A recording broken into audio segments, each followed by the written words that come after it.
at times in Westminster Abbey because it is so old, why not within this monastery of mountains, which is older? The house was wide, my fortune narrow, so that to build a panoramic piazza, one round and round, it could not be.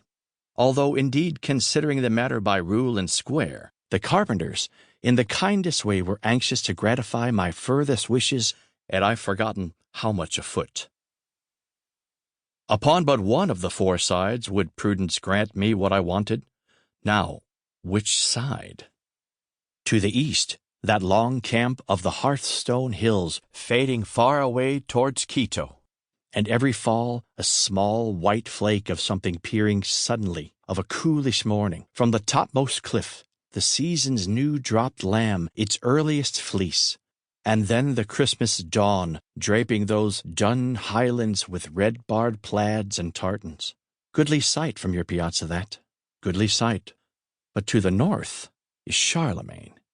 Can't have the Hearthstone Hills with Charlemagne. Well, the south side. Apple trees are there. Pleasant of a balmy morning in the month of May to sit and see that orchard, white-budded as for a bridal. And in October, one green arsenal yard, such piles of ruddy shot, very fine, I grant, but to the north is Charlemagne. The west side look, an upland pasture, alleying away into a maple wood at top, sweet in opening spring to trace upon the hillside, otherwise gray and bare, to trace, I say, the oldest paths by their streaks of earliest green. Sweet indeed, I can't deny. But to the north is Charlemagne. So Charlemagne, he carried it. It was not long after 1848, and somehow about that time, all round the world these kings, they had the casting vote, and voted for themselves.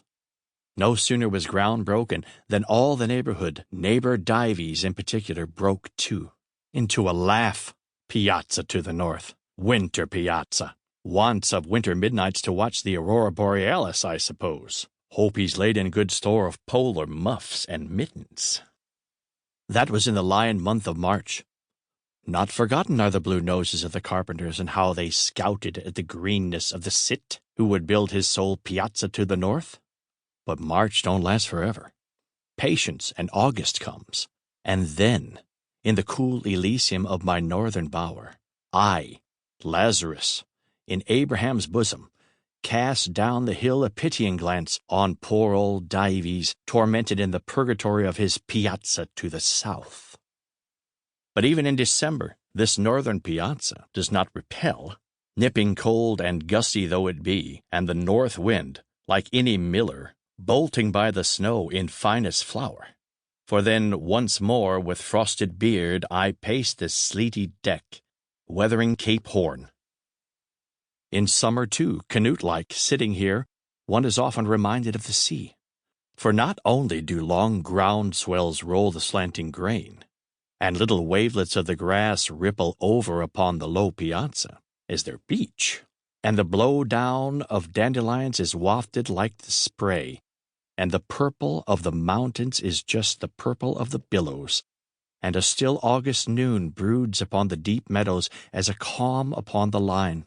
But the vastness and the lonesomeness are so oceanic, and the silence and the sameness too, that the first peep of a strange house rising beyond the trees is for all the world like spying on the Barbary coast an unknown sail. And this recalls my inland voyage to Fairyland. A true voyage, but take it all in all, interesting as if invented. From the piazza, some uncertain object I had caught, mysteriously snugged away to all appearance in a sort of purpled breast pocket, high up in a hopper-like hollow or sunken angle among the northwestern mountains. Yet whether really it was on a mountain side or a mountain top could not be determined, because though viewed from favorable points, a blue summit, peering up away behind the rest, will, as it were, talk to you over their heads, and plainly tell you that though he, the blue summit, seems among them, he is not of them, God forbid, and indeed would have you know that he considers